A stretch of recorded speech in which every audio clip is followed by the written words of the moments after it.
What makes a profanity profane? How does a word become a slur? And are we entering a new era of self-censorship? We're here with linguistic titan John McWhorter, one of the leading minds in language, to discuss pejoratives and pedantry on this episode of Words Unravelled. I'm so excited about this one.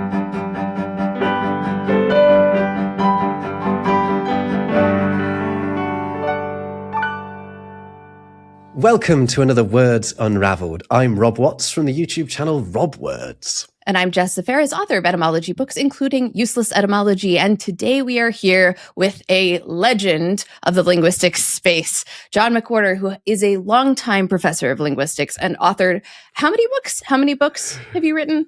Technically 24.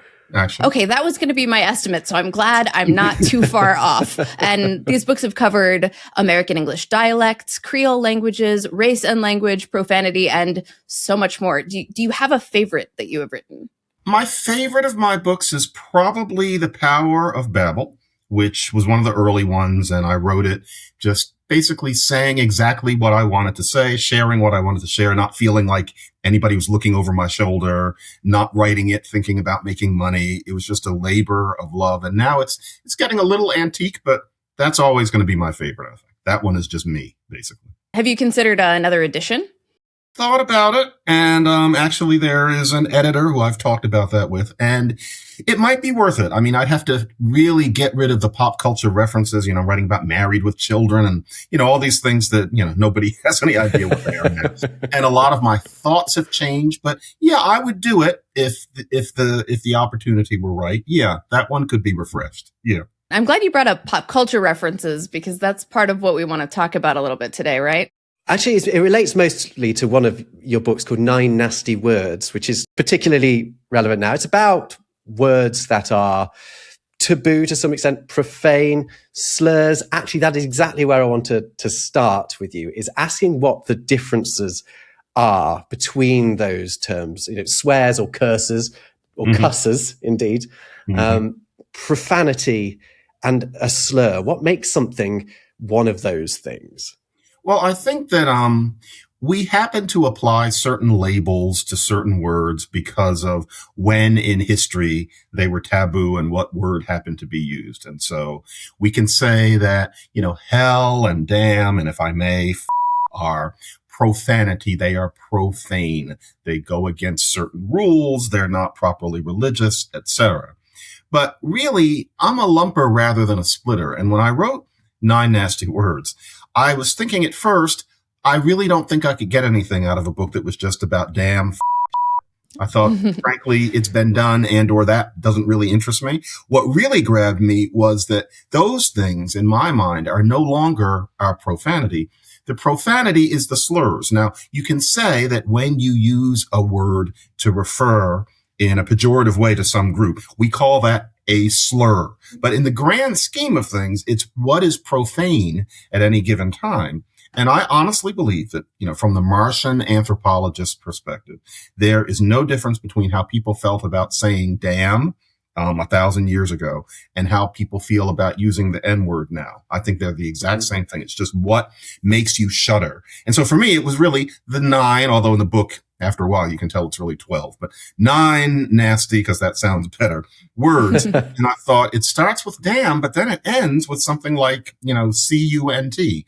And that's the human nature of these words as they change over time. In the answer you've just given, you said various words that we may or we may not bleep when we put this out. But at the end, you did not say the C word. You spelt it out, which is just one approach to it. In American English, that's the worst one next to the N-word, which even I don't say.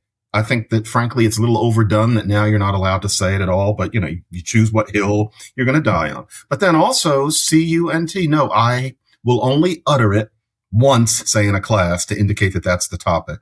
But it's too strong. In other words, it's profane in the way that was 100 years ago. But it's interesting that the C word is not a slur, or is it? Is it a slur against women? Yeah. Yeah. Well, exactly. But that's interesting, isn't it? Because it's in usage yeah, exactly. In Britain, it's used a lot less towards women. To it is. Yes. Right. And it's almost loving. you know. It can be, yeah, not as much as the Australians. I mean, if you're your best friend, then that's the word that's coming out. In Britain, you've got to be very, very close to get away with it. Right, exactly. It is interesting in general that casual swearing has become more visible and more socially acceptable on the internet in recent years, probably because online discourse is couched in like humor. And if not humor, then it's meant to be seen or generate a reaction or shock value of some kind, right? Yeah, I mean, the internet is a casual space. And so even though we're writing, we're using our fingers, it's kind of what you call a sort of fingered speech. And so it's casual speech. It's the bar stool. And so therefore the profanity happens. And a lot of what goes on online is trying to get attention. And the way you get attention is by breaking rules. And so, yes, there will be a great deal of swearing online for that reason. But there's also a category of word. We've started not saying things in some online spaces that weren't profanity at all. I think it started on TikTok in particular. Algo speak has started including the avoidance of words like die and kill and suicide because there's a notion that those might cause your video to be taken down or suppressed by the algorithm of some kind, which I have not noticed to be true. Yeah, I mean, I was watching a channel the other day, a lady called Lauren the Mortician, and she specializes in, she's an influencer, but she is a mortician, and she analyzes tales of murder and bodies and stuff. But she was talking about a very high profile suicide. Not a recent one, but one that is incredibly high profile. The biggest one in the news right now. Yes, and yeah. Avoided all the way through it using that word suicide, referred to self-unaliving, referred to unsubscribing from life. Mm-hmm. What are we calling this kind of self-censorship? And how does it fit in with the definitions that we've already talked about? To be honest, I see that as a kind of an almost self-generated new profanity, because in using the substitute, you're doing something kind of interesting. You are making it look like you're going against the grain and therefore having to disguise yourself. And so it means that all of those, ways of talking around it, those recreationally awkward new terms or ways of using emojis, all of that is a way of, N-wording and f***ing and shitting in a new creative way. It makes you look a little bit naughty and daring.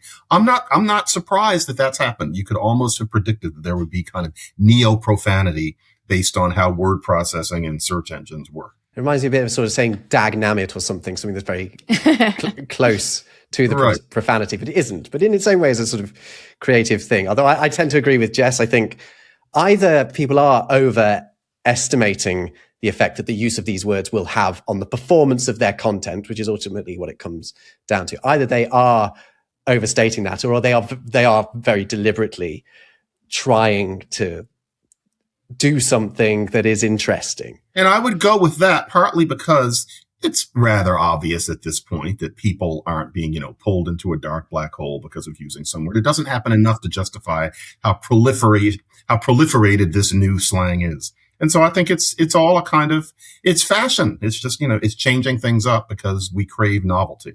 That's been my interpretation of it. I hope it is that, because one of the other arguments is a financial one, right? Which is that, so I know I upload things to YouTube all of the time, and as I will have done this video. And at one point, I will have had to state whether or not this video contains certain references. Mm-hmm. And the reason I have to do that is for its ad availability. Is for whether or not it will receive the maximum number of different adverts from the maximum possible number of advertisers possible. Exactly. And so if I say, well, actually, it does contain talk of suicide, or it does include slurs, then all of a sudden, the little green dot turns orange or it turns red, and we are going to make less money from it. That's interesting. Right? So there's a financial incentive for using self-unalived. For example, I'm not accusing Lauren the Mortician specifically of that, but I would be 100% sure that is a driver for some people. I don't think the algorithm either. I think it allows for to some extent, people to talk about these terms and subjects in an academic way. Otherwise, news organizations wouldn't be able to talk about things that happened in real life on YouTube. Precisely. Yeah, it's still, though, it's a very creative use of language, because somebody, and I don't think we can usually nail down who, somebody has to come up with the euphemism. And then the question is whether it's going to catch on. And if it does, then, we've seen the birth of something new, which then, the other thing that's going to happen is that a lot of those terms are going to settle in and have specific shades of meaning that stick around even when it's no longer about search engines and cancellation. So this issue of unalive, for example, that could start to mean something very specific. It would settle in gradually, and it would be one more word for dead that has a certain shade. And so all of this is also probably helping the rootstock of the language's vocabulary, but we'll have to see. That's an altogether more positive outlook on it than I had. I'm trying. It's a persuasive one, though. It's a very persuasive one.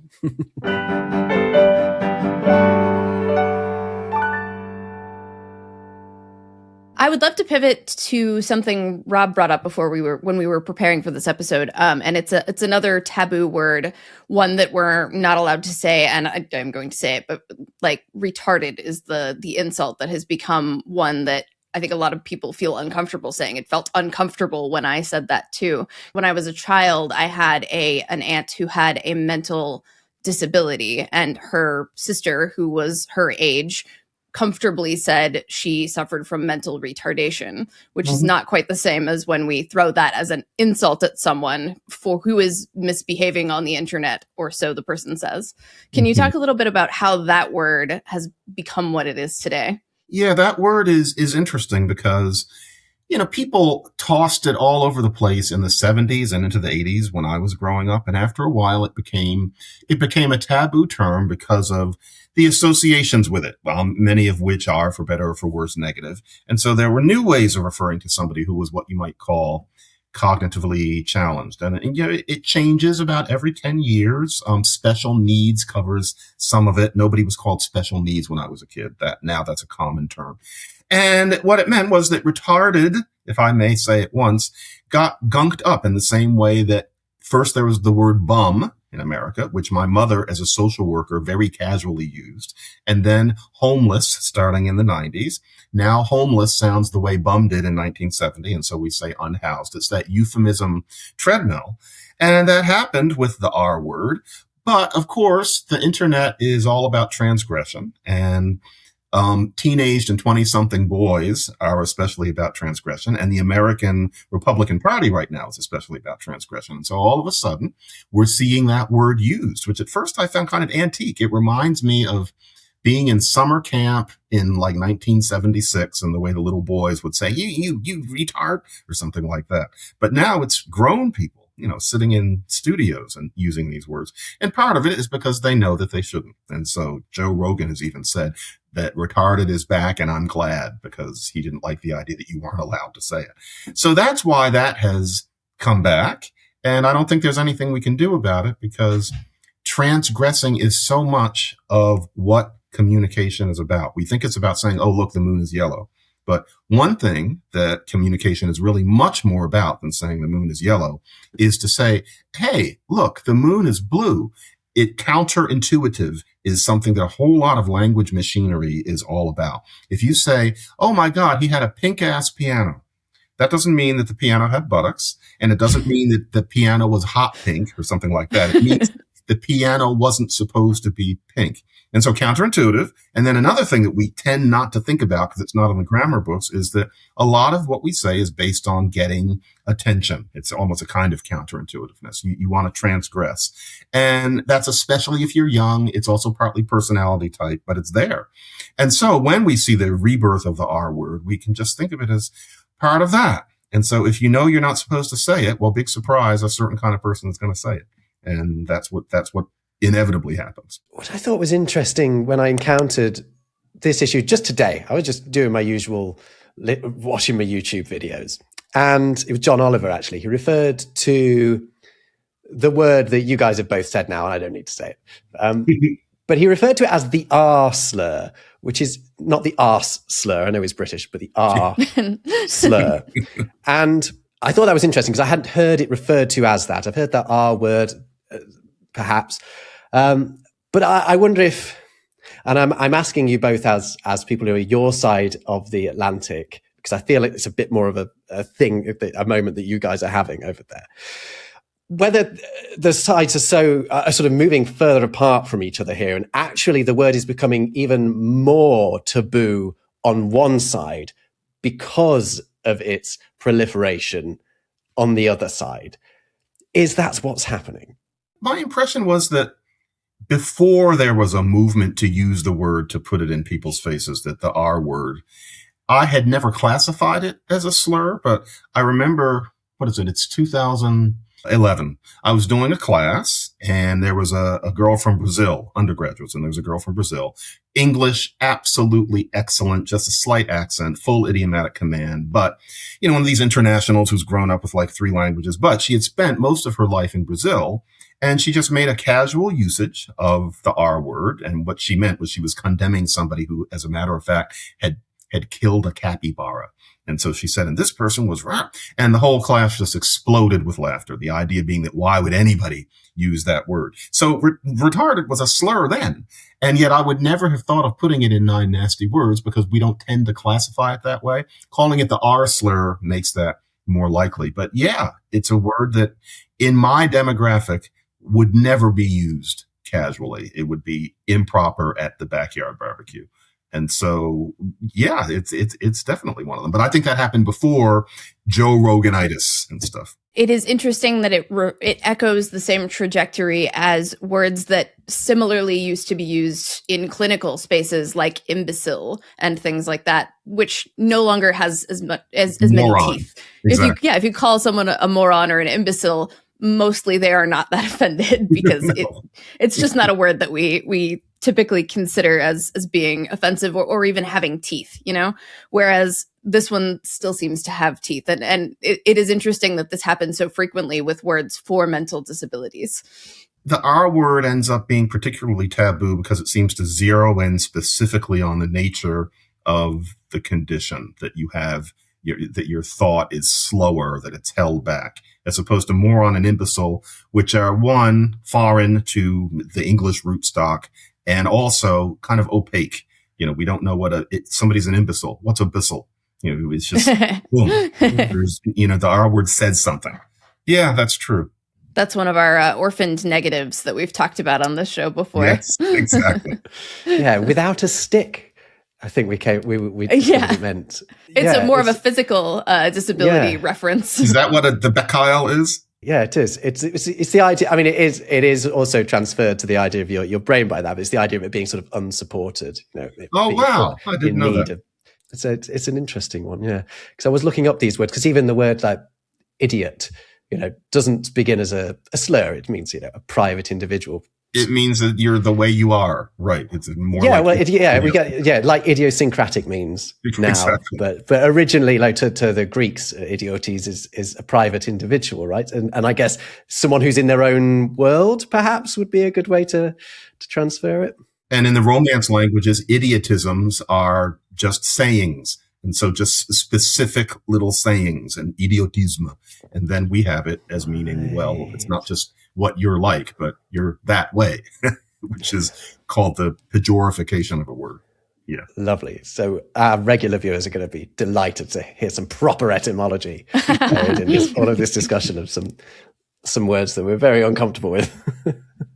It's interesting how we're still handling taboos around, we talked about health, mental health already, but also just general health, right? I mean, we still prefer sometimes to refer to cancer as the big C. Mm-hmm. We refer to tuberculosis as TB, and I don't think that's just because it's quicker. I think people don't. You don't want to zero in on it, yeah. You don't want to zero in on it. I just learned that during the Black Death, they would refer to the plague as St. Christopher or St. Giles or something like that. Really? To counteract them too. Yeah, exactly. So not just. It's not just that you don't want to tempt the badness. You also want to counteract it with some extra holiness thrown in as well. But we still have these sensibilities. And death is obviously another one, right? I mean, we'll do anything to avoid saying someone's dead. They're resting in peace, right? Just say that somebody passed, for example. Yeah, exactly. It's a movement. But to just say they died is a little rude in many circumstances. Yeah. But what are these? Are these profanities? They're certainly not slurs. They're taboos. Well, what we have is something else that is a big part of language that we're not taught, because we're always taught, past tense, future, etc., is that there are softeners. And so to really speak a language is to know that there's a direct way of saying something, and then the way that you probably say it amidst normal social intercourse. And so for a party, if you're leaving, you cannot say, I'm leaving. That's just not within the grammar. You say, well, I'm going to head out, and then you gradually leave. There's no such thing as saying, I'm leaving.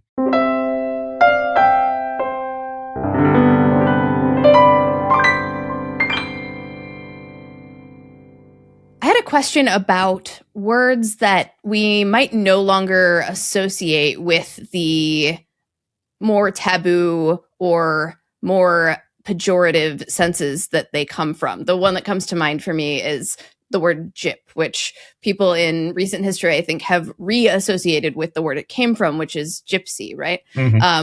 But at the same time, I have noticed people avoiding it recently, but then I have also seen people just using it in common parlance without knowing what it means. Do you have any thoughts on that kind of process and this rediscovery of words like that?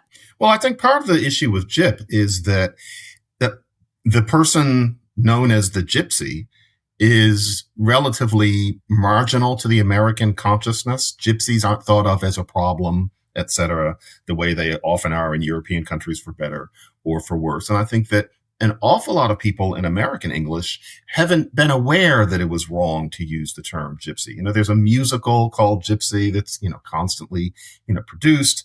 And so, I think as, a relatively language sensitive person, gypped, of course, was commonly used in the 70s and 80s, then kind of stopped being used. And I think I've vaguely known that it had something to do with the Roma, but I'm not sure if I did know.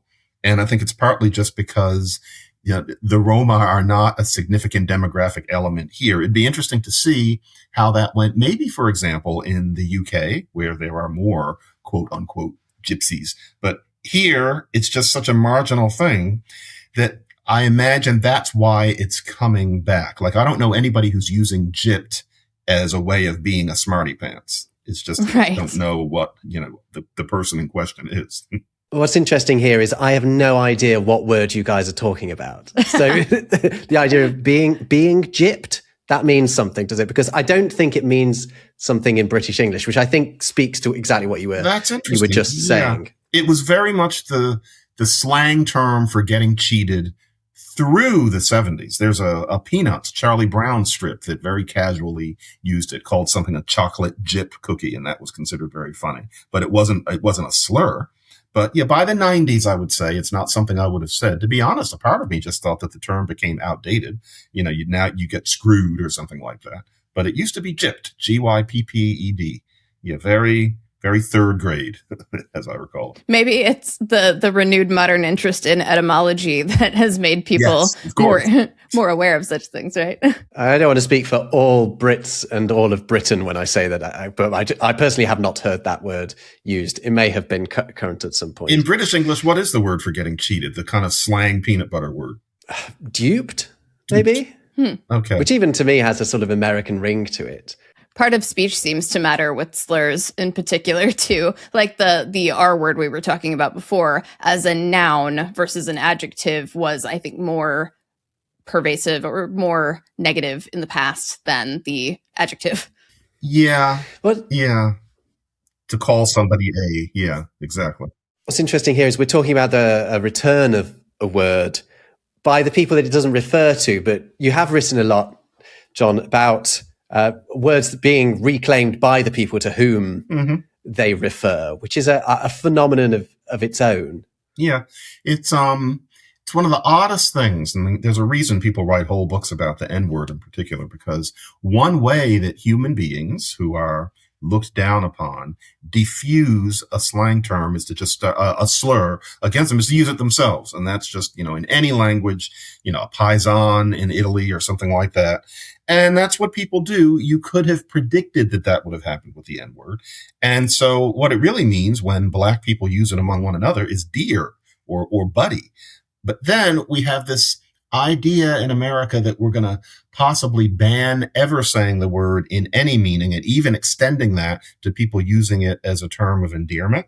And that's a really hard ask because you're asking people to go against a human tendency that's about self-definition and pride and fellowship. But the usual thing is that, for example, there are gay men who, I'll say once, will use fag, among one another. That's also happened with the term dyke among women who are using that term. And so that's just normal. You know it's coming. And yet, with the N-word, it's become so sacred, so to speak, in America that we're asked to go against our natural impulses, which is why the word always remains so sensitive and controversial. Yeah. So that usage by one group has not actually, it's not improved anything about the word, has it? You essentially just have two parallel meanings. The offensive one remains and is used by a completely different set of people. Precisely. The people that have reclaimed the word. I'm putting air quotes around that for our listeners. The awkward thing is that because in some ways, not always, but in some ways, the races in America are coming together in a way that they weren't in the past, that, slowly we are getting past it. And there's some people who would burn me in effigy for saying it. Let them. It is not the way it was 50 years ago. It means that a lot of younger non-Black people have a natural impulse to want to say Nigga because they're using it as a term to mean buddy. And even if they don't mean it to a Black person, they'll often use it among one another because they figure it's in the music they like, it's in the movies they watch. Why can't we use it? And it's natural for them to think it's a word meaning buddy and that we're signifying among ourselves the same kind of fellowship that we watch Black men signaling among themselves. And a lot of Black men are okay with it too. But it's sensitive because really what the language wants to do is have the one that ends in ER as the slur, which is almost never heard in polite company now. And then the one that ends in A, meaning, yo, my buddy. That's where the language wants to go. And we would say, well, it emerged among Black men and then it jumped the rails and became general, like many Black English terms do here. But with that one, because there's the whole argument as to whether it's one word or two and that they sound alike, it ends up in it that it's partly about dialect and how you pronounce even the ER one. It's always tricky. So, yeah. I've seen recently discourse around people saying that a lot of Gen Z terms in general come from Black music, which I think is really neat to observe. Like bussin' comes to mind, or no cap, or things like that. Sus. Originally, it's Black music and Black culture. And it seems like Gen Z kids and Gen Alpha kids increasingly, because Gen Z isn't kids anymore, they almost like don't consider that to be significantly culturally different. No, it's music and also just gay Black ballroom culture and that whole space, which I don't really know that much about, but it is always has been linguistically extremely creative. And so a lot of the terms now that are thought of as just kind of slangy and cute come from that. And so what's the latest one I learned? I almost want to ask my 14-year-old. It's the term that means something like picked up on, and it involves tea. Well, also the whole tea thing, tea as well. All of that is from that culture.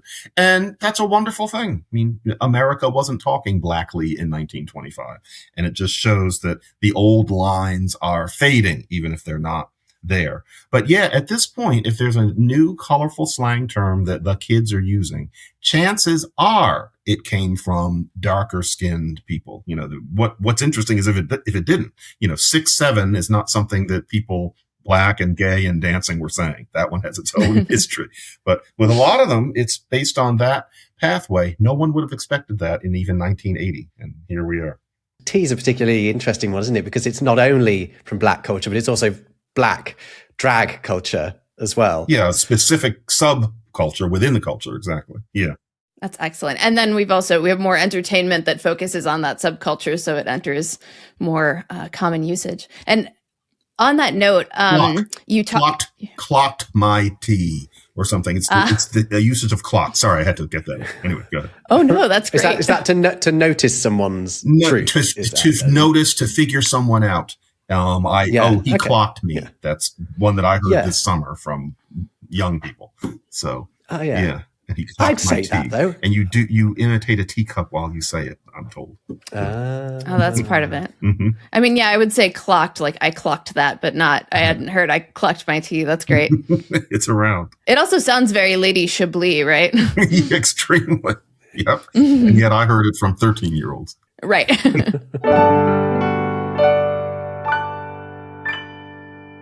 Speaking of dialectical terms, which you write about extensively, and one angle of it, which is something we've discussed a lot before, and that's why so many people, even when they are aware of other modes of communication, feel that they need to champion a certain mode of proper English. And in the process, they can end up either frustrated or marginalizing people based on the slang they use.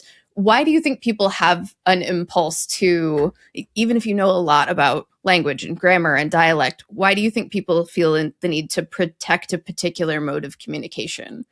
Part of it is that it's perfectly natural to think that the language that's used in the most formal or vanilla circumstances is somehow the real thing, especially because print looks so permanent. And then there's all this stuff where people are just talking. It's perfectly natural, almost, I keep using this word in this episode, but inevitable for people to think that way.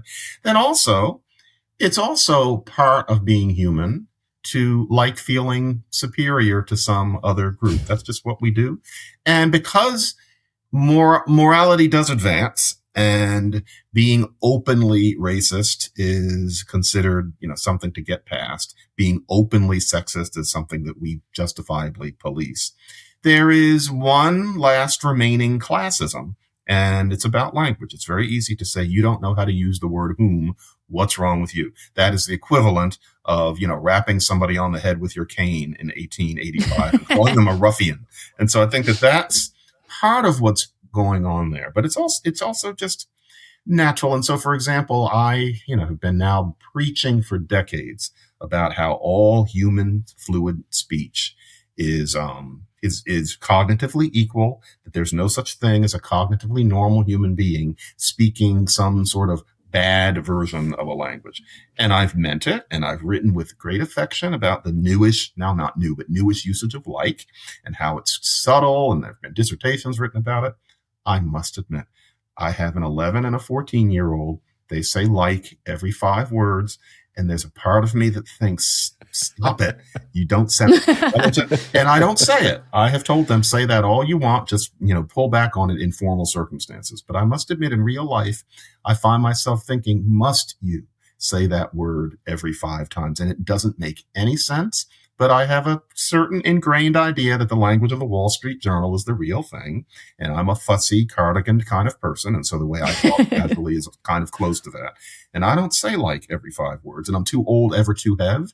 And so, yeah, it's natural. Even a me can't help but see some ways of communicating as more lowly. And then I can smack myself. But most people haven't been studying languages and dialects for forever, because there are a great many more interesting things to do. And so you can't help but think that there's a sloppy way of talking and then the real way of talking, and people need to do it the real way more. It's natural. There is a sentence that occasionally pops into my head, and I'm pretty sure it's from Your Magnificent Bastard Tongue, or rather Our Magnificent Bastard Tongue. And it's along the lines of, I don't know if you remember it yourself verbatim, but it's something like the idea that people are stumbling around getting the language wrong is nonsense, right? Because if people are successfully communicating, that is the language, I think was the point you were sort of making. I love that book. I'm looking at it right now. That may have been what I said, or it may have been in the next one, which I'm looking at too, what language is. But yes, the idea that people are walking around stumbling linguistically, it's just not the case unless somebody has aphasia or is drunk or something like that. Yeah, but it's part of it that people invest in learning grammar and quite literally financially, they'll their parents will invest in them being taught this stuff, but people invest time in it. And therefore, when they witness someone doing it differently, wrongly to their mind, and maybe in some cases wrongly, I don't know, I think some things are wrong. That's one of the reasons why that is so offensive to them. Yeah, because it looks like the other people didn't do the work, or you're kind of proud of yourself. Or it means that the work that they put into it doesn't matter. Right, exactly. And so what did I do all this? What did I go to all this effort for if you're just going to walk around talking like that? Yeah. It's still getting your McDonald's order just as quickly as me. It would be that, exactly. I have noticed that people want me to be a champion of a style guide of some kind or a mode of communication. And I edit many things for a living too. And I'm like, well, I have to work with 3 different style guides for my 3 different publishers. So I don't really get to be an advocate of one over another. No. And the style guides are often quite arbitrary. I mean, but by very well-meaning people, but these rules are often based in, that's the thing people don't get. I just happen to have this prop. Those rules are made up by people writing with a feather in the 1700s. Don't ask me why I had this feather sitting right here. People who are now... I assume that's how you wrote your books. It's a long story. But it's by people from that long ago who died. And they are the ones who decided what we're now being told is correct. And it's easy not to know that, but it's hard. But then again, you have to, what hill are you going to die on? I don't say my daughter and me went to the museum in any kind of public setting. I've learned to say my daughter and I. The rule itself is an utter absurdity, but people are people and things are going to be heard in certain ways. And, if I insist on saying my daughter and I, then who am I to say that there is no room for arbitrary rules? But the thing is, they're arbitrary. They're just as arbitrary as fashion rules. And that's what I think it's easy for people not to know. You have to put on clothes, and it gets to the point where you have to put on certain clothes and not others. No woman now walks around in a hat wearing a girdle and wearing a dress and high heels. Luckily that's no longer necessary. But still, these fashion changes are arbitrary ultimately. But here we are. I think the best perspective for me comes from looking at the rules of dialectical English, and because they do have rules, they're just not written down unless by people like you, which I think is really neat because the internal logic applies just as much. And if you break those rules, then people notice, and it sounds weird. Yeah. Yeah. The most counterintuitive thing is that Black English has rules, and ones that speakers themselves have no way of knowing. In other words, it's normal human language, but it's so hard to hear it that way. And that goes for any non-standard dialect. So there is a written form of English, and I don't think we necessarily talk about it as being the case, right? I think we automatically think of written English as being, the spoken form committed to paper, but it isn't in much the way that when we read Old English, it's or classical Latin is maybe a better example of it. It's a sort of idealized, perfect version of a language that is being actually spoken in a very different way by almost everyone. Almost everyone who speaks English does not speak the same as we're taught to write it. And we should write it because you're going to be understood by the broadest number of people if you do stick to those rules. Yeah, you have to learn the written form, and it has rules, and some of them are arbitrary. Some of them are just that you can make a longer sentence more easily in writing. That's important. You use a capital I for the first person singular pronoun in writing. You have to. That's just the way it is based on, conditions a long time ago. And in general, written language can often be more precise because you have a chance to think about it, and the person reading it has a chance to go read back, as opposed to just talk, which is quite different. But yeah, it's easy to miss that writing and casual speech are going to be very different, but that doesn't mean that casual speech is bad or lesser than writing, because casual speech is where language actually begins. Writing only comes along, much later. But that's a tough one too, writing versus speaking. I teach that in my linguistics classes. That's not usually very much in textbooks, but I make sure students understand that there's writing and talking, because really to be a literate person is to have two codes. in a way, but you're not taught to think of it that way. Yeah, that's interesting, isn't it? I mean, how old is writing? Writing is...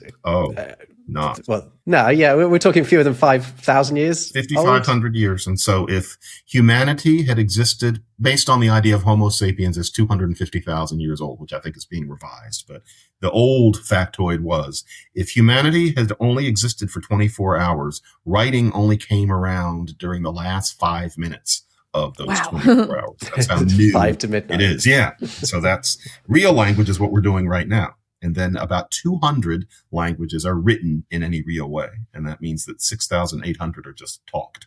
So that's why we linguists like casual speech and spoken language, because that's most of what language is. And then there's this written artifice that happens in certain societies at a certain time about 10 minutes ago. And that's interesting too, but it's not the main meal. I mean, Dave, you're taking us really far away from what we're talking about here, but it's interesting. And I wonder what your take is on this. That languages that do have a written form take up a lot more space in the brain of linguists and linguistic researchers in a way that perhaps, and you have written about this, that perhaps comes to the detriment of our actual understanding of English. And the reason that the thought that's just popped into my head is the Celtic influence on English, which you've definitely written about.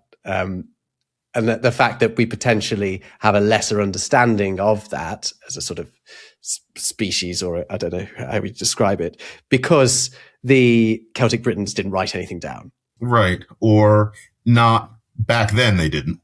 And so... No, of course, sure, they're writing plenty now. Yeah, and so, it ended up being, it's lost to the record what those interactions were like, what Celtic was like, what early spoken English was actually like. And so there's so much that you just have to guess. But yeah, you get an artificial sense of how language really works by only going from what the big written languages. In one book, I think that was definitely what language is. I said that the way we often think about language is as if we're on the shore, we're at the seashore, and we can see some fish in there, and, maybe there's some lobster or something, and, the things that wash up, and you figure, well, that is sea life, as opposed to actually being underwater and seeing all of what's under there. And there are these pictures in Victorian books of undersea life.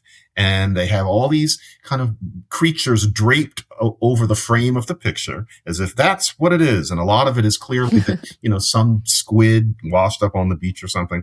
And to them, that's what the ocean life is, because they couldn't go under yet. Nobody had seen what's under there. The linguist is kind of like somebody who's been under and says, oh my God, there's, the sperm whale and there are jellyfish that can dance and all these things. And people were standing on the beach saying, no, there's just a clam and, a dead trout. That's the analogy I use. I think the dead trout is a wonderful place to end our conversation. Beautiful. Trout on the beach, yeah. Well, thank you so much for joining us, John. This has been amazing. It's a huge pleasure. Please keep doing what you're doing and communicating the barely comprehensible world of linguistics to us mortals, to us in a way that we can understand. Good, I will.